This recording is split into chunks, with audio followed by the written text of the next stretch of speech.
अस्सलाम वालेकुम नाज़रीन, मैं हूं रिजवान शहजाद। एक नए व्लॉग में खुश आमदीद। नाज़रीन, मिनिस्ट्री ऑफ फॉरेन अफेयर्स यानी मोफा से बहुत सारे लोगों का ताल्लुक या वास्ता उस वक्त पड़ता है कि जब उन्हें कोई डॉक्यूमेंट जो है वो अटेस्ट करवाना पड़े या अपोस्टल की सर्विस जो है वो हासिल करनी पड़े।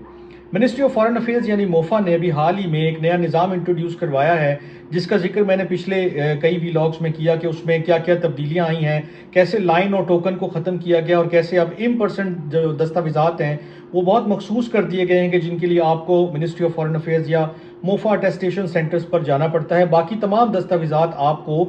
कोरियर सर्विसेज के ज़रिए जो डेजिग्नेटेड उन्होंने बता दिए हैं उसके थ्रू ही अपने डॉक्यूमेंट्स भेजने पड़ते हैं अटेस्टेशन या अपोस्टल सर्विसेज के लिए।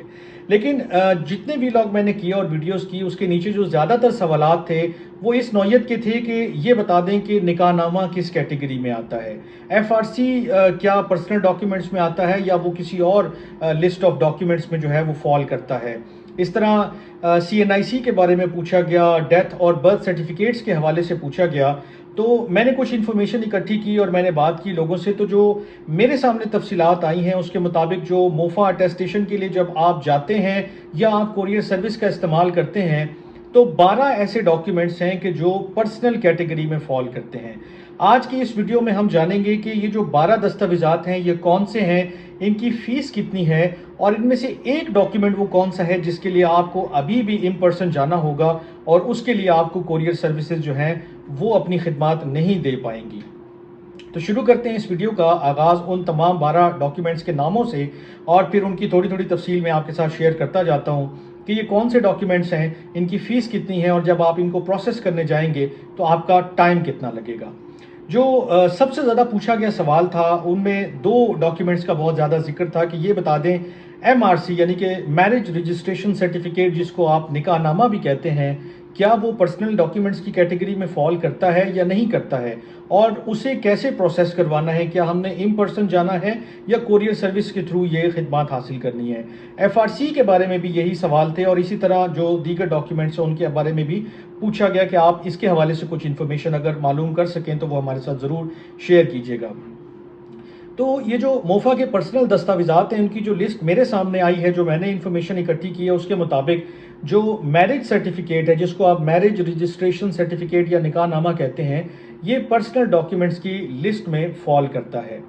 इसके साथ जो दूसरा डॉक्यूमेंट है जिसको आप डाइवोर्स सर्टिफिकेट कहते हैं या तलाकनामा आप कहते हैं, वो जो पर्सनल दस्तावेज़ात हैं उनकी फहरिस्त में शामिल है। जो तीसरा डॉक्यूमेंट मेरे सामने आया है वो है अनमैरिड सर्टिफिकेट, यानी कि अगर आप जा रहे हैं बाहर या आपको ज़रूरत है ये शो करने की कि ये मैं या कोई शख्स जो है वो शादीशुदा नहीं है, तो आपको एक डॉक्यूमेंट हासिल करना पड़ेगा और वो डॉक्यूमेंट जब आप अटेस्टेशन या अपोस्टल के लिए फॉरेन ऑफिस लेकर जाएंगे तो वो पर्सनल जो डॉक्यूमेंट्स हैं उनकी कैटेगरी में फॉल करेगा। जो चौथा सर्टिफिकेट हमारे सामने आया है या डॉक्यूमेंट हमारे सामने आया है वो बर्थ सर्टिफिकेट है, जिसको आप बी फॉर्म या बे फॉर्म के नाम से जानते हैं। इसके बाद बर्थ सर्टिफिकेट यानी कि बे फॉर्म या बी फॉर्म के हवाले से बहुत सारे लोगों ने पूछा था कि इसके हवाले से बता दें कि ये कैसे प्रोसेस होगा। तो उनकी आसानी के लिए ये बता रहा हूँ कि ये भी पर्सनल डॉक्यूमेंट्स की फहरिस्त में शामिल है। तो जब आप इसको प्रोसेस करवाने जाएंगे तो आप इसको as a personal document treat करेंगे, क्योंकि मोफा भी इसको ऐसे ही ट्रीट करेगा। इसके बाद जो अहम डॉक्यूमेंट्स जो बाकी फहरिस्त में शामिल हैं वो है डेथ सर्टिफिकेट। फॉर एग्जांपल आपको किसी का डेथ सर्टिफिकेट चाहिए तो आपको ये मालूम होना चाहिए कि ये भी पर्सनल कैटेगरी में शामिल है। अब हमारे पास marriage certificate, divorce certificate, unmarried certificate, birth certificate और डेथ सर्टिफिकेट की इन्फॉर्मेशन आ गई। इसके बाद जो अहम डॉक्यूमेंट है जिसका अक्सर लोगों से वास्ता पड़ता रहता है वो है मेडिकल सर्टिफिकेट। तो मेडिकल सर्टिफिकेट अगर आपका किसी भी नौयत का है उसके लिए भी जो आपको अटेस्टेशन या अपोस्टल करवानी है तो वो पर्सनल कैटेगरी के डॉक्यूमेंट्स में फॉल करेगा और उसके तरीक़ाकार के ऊपर ही आप अमल करेंगे तो आपका ये डॉक्यूमेंट अटेस्ट होगा। इसका तरीक़ाकार और इसकी फ़ीस मैं आखिर में आके आपको बता देता हूँ। फिर बहुत सारे लोगों ने पूछा कि पुलिस क्लियरेंस सर्टिफिकेट, जिसको आप पीसीसी भी कहते हैं, वो बता दें कि उसको कैसे ट्रीट करना है, उसको कैसे प्रोसेस करना है या वो किस तरह से जो है उसको अटेस्ट करवाया जा सकता है। तो उसके लिए जो सबसे बुनियादी बात है वो यही है कि आप जान लें कि ये पर्सनल डॉक्यूमेंट्स की फहरिस्त में शामिल है। इसको प्रोसेस करवाने के लिए भी जिस तरह आपको जो मैंने पिछले डॉक्यूमेंट्स बताए हैं आपको कोरियर सर्विसेज का ही इस्तेमाल करना पड़ेगा। मैं इसके ऊपर मज़ीद तफसील डालता हूँ, लेकिन पहले हम ये फहरिस्त मुकम्मल कर लें। ایک الٹریسی جو ہے وہ سرٹیفکیٹ جو ہے اگر آپ کے پاس موجود ہے، کسی وجہ سے آپ تعلیم حاصل نہیں کر سکے یا جو بھی وجوہات ہیں اس کے پیچھے، تو اگر آپ کے پاس ایک ایسا سرٹیفکیٹ ہے جو الٹریسی کی تصدیق کرتا ہے، جب آپ اس کو موفا سے ٹیسٹ یا اپوسٹل کروانے جائیں گے تو آپ کے ذہن میں ہو کہ یہ بھی پرسنل ڈاکیومنٹس کی فہرست میں شامل ہے۔ پھر بہت سارے لوگوں نے پوچھا تھا کہ شناختی کارڈ، پاسپورٹ یا جو اگر بیرون ممالک رہتے ہیں نائکاپ یا پی او سی جن کے پاس موجود ہوتا ہے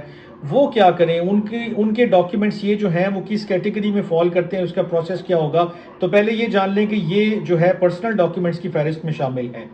ڈرائیونگ لائسنس ہو آپ کے پاس، این او سی ہو یا ویریفیکیشن کوئی سرٹیفکیٹ ہو اس حوالے سے، تو وہ بھی آپ کا پرسنل کیٹیگری میں شامل ہے۔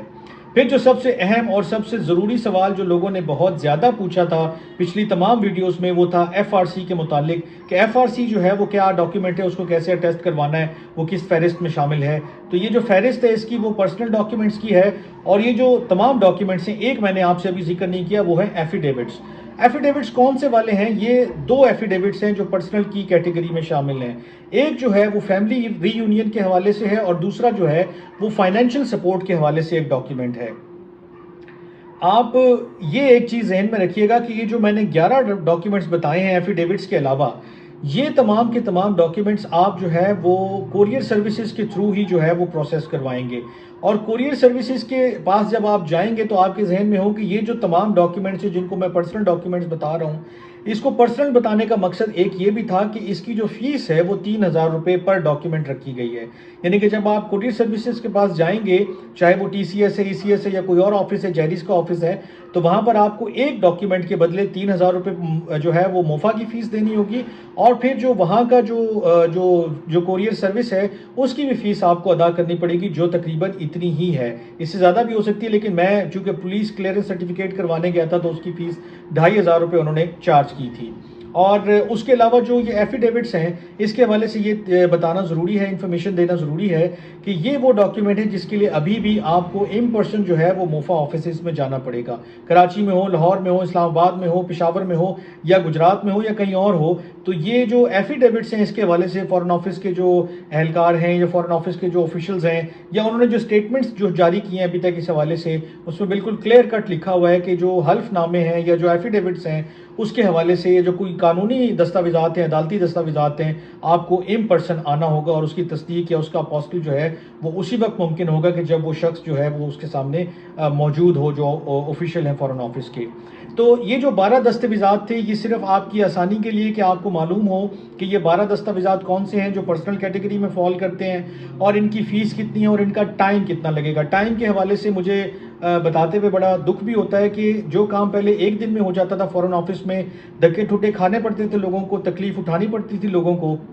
اب وہی کام جو ہے وہ 2 سے 3 ہفتوں میں یا 4 ہفتوں میں جو ہے وہ ہونا شروع ہو گیا ہے۔ آسانی تو پیدا کی فارن آفس نے کہ جی لائنیں ختم ہو گئی، ٹوکن ختم ہو گئے، اور آپ کوریئر سروس جائیں، اپنے ڈاکیومنٹس جمع کرائیں، فیس پے کریں، اور اس کے بعد آپ کا پروسیس ہو کے آ جائے گا۔ لیکن اس میں انہوں نے جو مین چیز تھی وہ یہ تھی کہ آپ ٹائم کتنا لیں گے، آپ کتنی دیر میں یہ ڈاکیومنٹس جو ہیں وہ پروسیس کر کے واپس کریں گے، اس کا کوئی دھیان نہیں رکھا گیا۔ بظاہر تو جو میں نے آفس سے پوچھا فارن آفس کے آفیشیل سے، انہوں نے کہا جی بس ایک ہفتے کے اندر اندر آپ کو مل جائیں گے، 4 سے 6 دن لگ سکتے ہیں یا ہفتہ لگ جائے گا، اور اگر آپ کسی دوسرے شہر سے بھیج رہے ہیں ڈاکیومنٹس تو ہو سکتا ہے اس میں تھوڑے دن اور زیادہ لگ جائیں، لیکن اتنا زیادہ وقت نہیں لگے گا۔ لیکن جب آپ کوریئر سروسز کے پاس جاتے ہیں تو وہ کہتے ہیں کہ بھائی آپ 2 سے 3 ہفتے کے بعد معلوم کر لیجئے گا کہ اس کا کیا سٹیٹس ہے، اور 2-3 ہفتے کے بعد بھی میں نے کئی ایسے میسیجز اپنی ویڈیوز کے نیچے دیکھے ہیں کہ 3-3 ہفتے ہو گئے ہیں لوگوں کو ڈاکیومنٹ جمع کروائے ہوئے، اور ابھی تک ان کو یہ نہیں پتا کہ ان کا ڈاکیومنٹ کب واپس آئے گا پروسیس ہو کے۔ تو یہ ایک ایسی چیز ہے کہ جس کے اوپر فارن منسٹر کو اور فارن منسٹری کو جو ہے